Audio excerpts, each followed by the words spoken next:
Saudara-saudara, kita lanjutkan lagi pembicaraan kita tentang belajar budi pekerti dan membentuk karakter melalui kungfu, ya.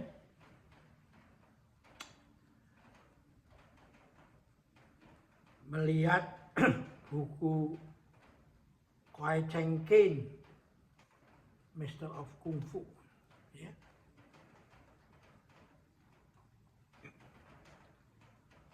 Dengan subjudul The Way of the Tiger. Tiger itu, barongsai itu tiger itu, ya. The Sign of the Dragon, naga itu, ya. Nah, sebaliknya kita melihat tulisan Lesson 4, They cannot be heard, mendengar apa yang tidak terdengar. Look for, they cannot be seen, melihat sesuatu yang tidak terlihat itu oleh orang biasa itu. Felt for, merasakan sesuatu yang tidak bisa disentuh itu. Jadi orang yang mempelajari kungfu menurut disiplin Chinese ini, Chinese kungfu, Shaolin itu, dia diajar untuk mendengar yang tidak kedengaran itu. Karena itu memang huruf pintar di dalam aksara Mandarin itu digambar dengan kuping dulu, baru mata masuk ke dalam mulut, terus sampaikan ke hati. Jadi pikiran tidak ada di dalam konsep pintar ini. Lalu siang matahari dan malam rembulan itu, ya. Karena itu memang basically orang Chinese wisdom itu tidak mengenal IQ itu. IQ itu adalah satu konsensus yang dibuat setelah menerima pandangan bahwa setelah melewati golden age, masa emas, otak itu sudah berhenti, nggak bisa tumbuh lagi itu, ya. Jadi kalau IQ Anda dites sekarang, nanti tahun depan, tahun lagi, sudah nggak akan berubah lagi. Padahal otak itu setelah diketemukan neuroplastisitas, itu otak itu terus berkembang, sinapsnya bertambah rimbun. Karena dikarenakan salah satunya adalah akibat olahraga pernapasan Tai Chi ini, ya. Ini disampaikan oleh Dr. Sutarmo Setiaji dari Universitas Indonesia, Fakultas Kedokteran, yang mendalami fisiologi daripada otak itu. Dan dia dalam usianya 80 lebih, 3 sekarang rasanya, dia terus setiap hari melakukan Tai Chi tanpa putus itu. Nah, kita bahas yang telinga dulu, lesson 4, they cannot be heard, ya. Jadi Kalau Anda mempelajari ilmu mendengar yang biasa mendengar ya lewat aja.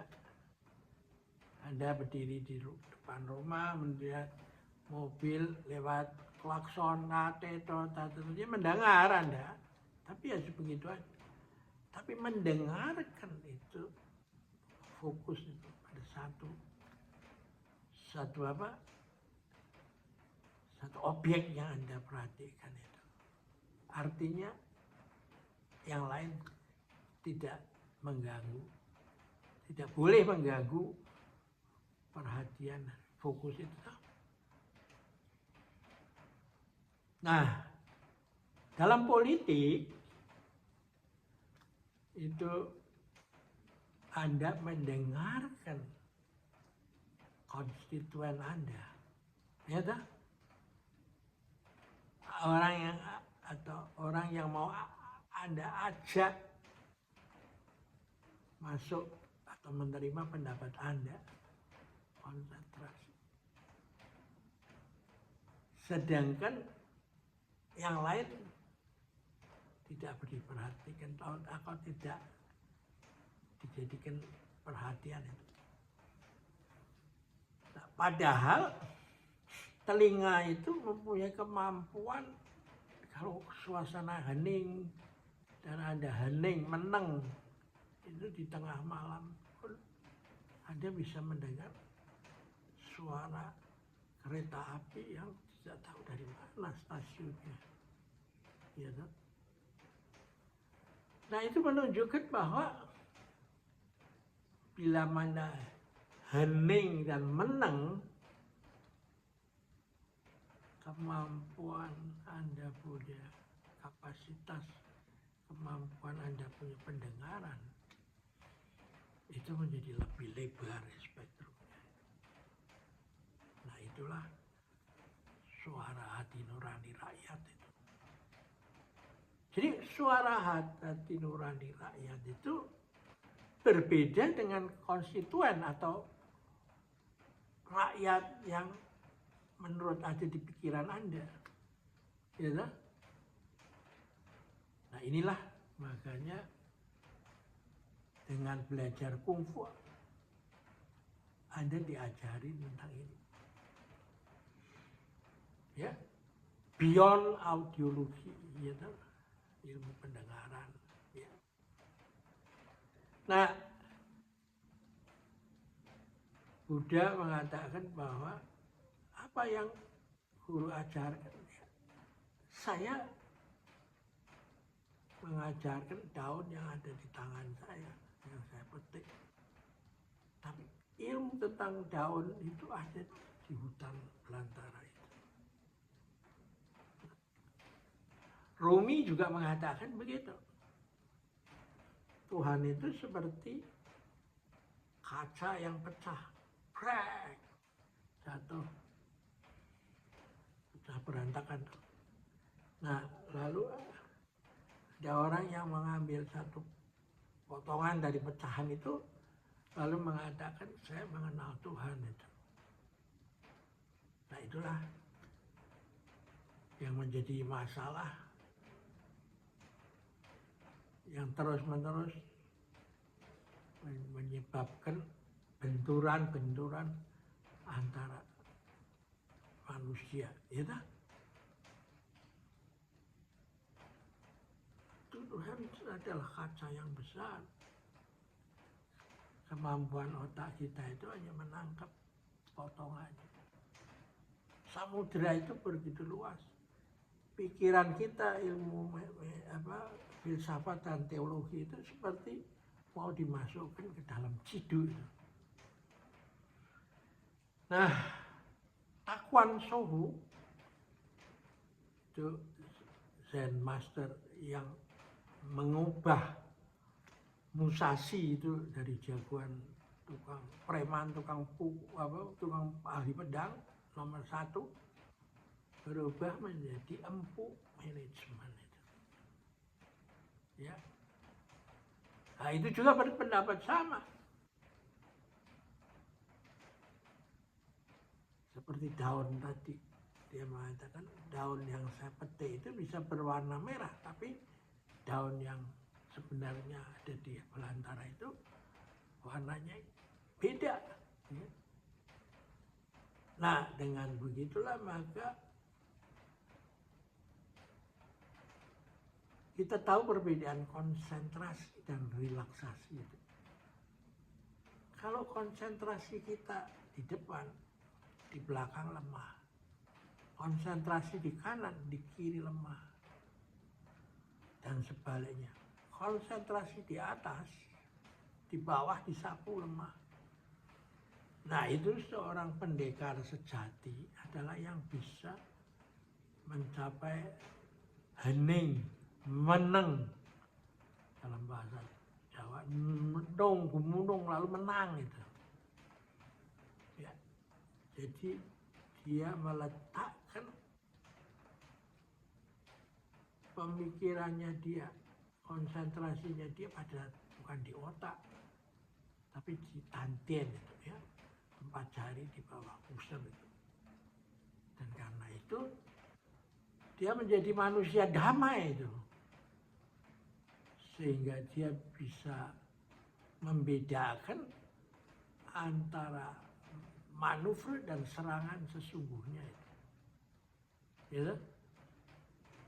Karena lalu dia bisa membedakan yang kalau dalam cerita silat itu angin dingin mendesir dari arah mana, itulah serangan yang sesungguhnya. Ya. Karena itu memang ya menurut saya sih sekolah manajemen itu harus dipadukan dengan kungfu itu. Ya. Tidak bisa sekolah manajemen itu hanya memindahkan isi buku dengan ceramah-ceramah supaya dimasukkan kepada pelajar itu, muridnya itu. Lalu diberi gelar. Nah, yang memadukan ini adalah orang-orang samurai itu. Di kita itu juga akhirnya peranan angkatan bersenjata. Itu ya memadukan semua itu.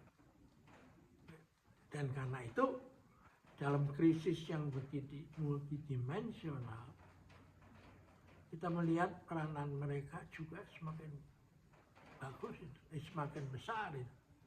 Karena mereka dilatih pada saat itu, dari awal mula itu, seperti di Shaolin Temple itu, dia suruh ngangsu, ngambil air di kali, di bawah, terus dibawa ke puncak kuilnya, lalu baru ditaruhkan di dalam gentong, balik lagi terus begitu. Sebelum nanti diajarin tentang kitab-kitab, isi kitab-kitab toh. Jadi from the body to the mind itu.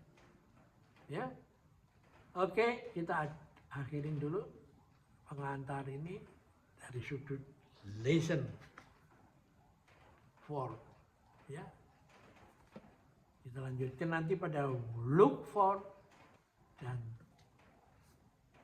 felt for, merasa apa yang tidak bisa disentuh, ya, tidak tersentuh, tapi dia merasakan.